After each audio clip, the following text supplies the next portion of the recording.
Hello వీక్షకులారా, ఈరోజైతే మధ్యాహ్నం ఏం తినాలో ఆలోచిస్తుంటే మా వైఫ్ వండుకొని గోబీ తిందామనింది. సో నేను గోబీ ఫ్రైడ్ రైస్ అయితే అడిగాను. సో దానికి తగినట్టు మా వైఫ్ అన్ని అరేంజ్మెంట్స్ అయితే చేసుకుంటుంది.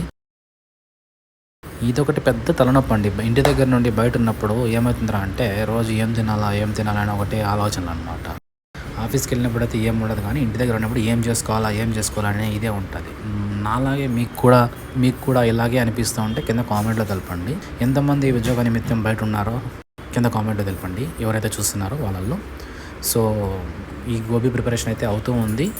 దాని తగినట్టు అన్ని అరేంజ్మెంట్స్ అయ్యాయి కాబట్టి సో ఇంకా అయ్యేది ఆలస్యము, తినడమే అనమాట. ఇలాంటి మంచి మంచి ఫన్నీ అండ్ ఎంటర్టైన్మెంట్ వీడియోస్ కోసం నా ఛానల్ సబ్స్క్రైబ్ చేసుకోండి. ఈ వీడియోస్ నచ్చితే ఒక లైక్ చేయండి. చూస్తున్నారు కదా, అన్నీ అయితే చేస్తున్నాము చూడండి.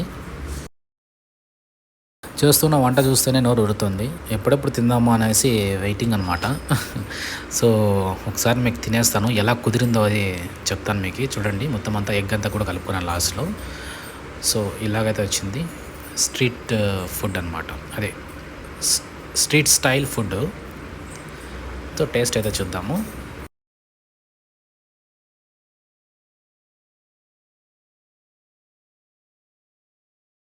చూస్తున్నాను, గోబీ అయితే బాగా ఉడికింది. నైస్, బాగుంది. రైస్ తిని చూద్దాం ఇప్పుడు రైస్ ఎలాగుందో. రైస్ కూడా అన్నీ సరిపోయాయండి, బాగుంది, సూపర్ ఉంది. సో మీరు కూడా ఎప్పుడైనా ట్రై చేసుకొని తినేయచ్చు. Thank you. వీడియో ఎంతవరకు చూసారంటే మీకు నచ్చిందని అనుకుంటున్నాను. ప్లీజ్ ఒక లైక్ చేయండి.